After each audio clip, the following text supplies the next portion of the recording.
Scheduled day off for Gary. We expect him to be back tomorrow.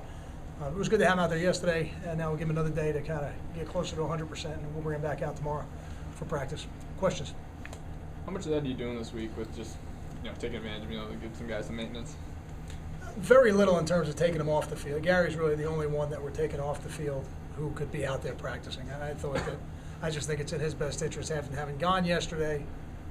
Day off will be good for him, and then he can go tomorrow. Then he'll have 2 days off. Then we'll come back on Sunday and get to work again. Generally, when a guy, has gotten hurt, you're usually one of the first guys out there. How much of that is you wanting to know what it is immediately, directly from the medical staff? I just try to assess it and see if I think he's going to be.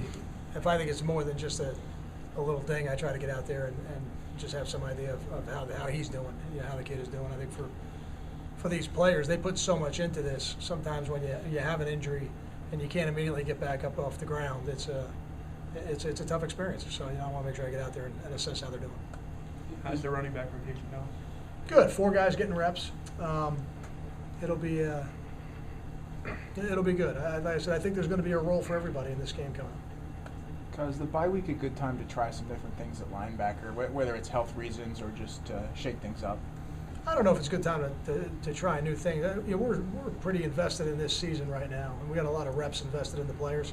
What you can do though is you can get some of the second team guys a little bit more work, So and I think that's good. And then some of the first team guys that are practicing maybe take 1 or 2 more mental reps a day than they would physical reps. I think those things can be beneficial. Are you taking a look at anyone on the offensive line, or are you happy with the way the offensive line is right now? I'm not happy with our offensive production in general, so to say we're happy, but every week we're going to put the players out there that we think give us the best opportunity to be 1-0.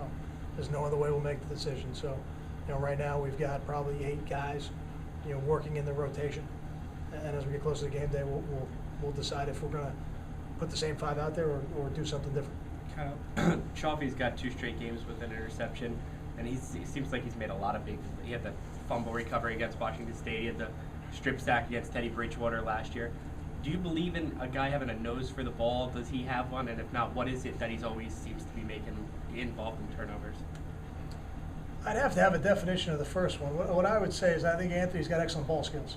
I think he's a very good all-around athlete, so when the ball is around him, he has a tendency to come up with it. So, he's a guy who played on offense and defense in high school, so he's used to having the ball in his hands. I think sometimes when those guys go over and play defense, it lends itself a little bit more to getting some of those interceptions.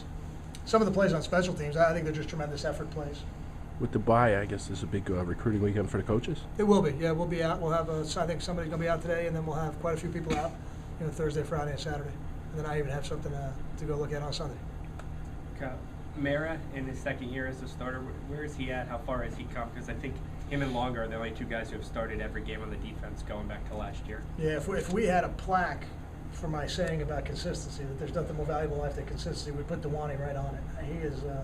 He is one of the rocks and the pillars of our defense, and somebody just does a great job of doing his job. And in his role, sometimes that means production, and sometimes it means production for other players. But just a really consistent performer for us, very valuable. What's the biggest thing you get out of a bye week? I know you see you look ahead to Indiana a little bit. Do you able to scale back and go back to the basics? What is just the biggest benefit of a bye week? I think when the bye week is earlier in the year, you get a little bit more of that. Every practice you have to coach the fundamentals, and as you get into the season, I think one of the things you have to do is you have to coach the fundamentals within the drills, within the schemes that you're coaching. The biggest advantage probably for us this week is just a little bit of a head start on some of the things Indiana does. That'll help us, and always the opportunity to be a little bit healthier. You're not hitting. Questions? Thank you.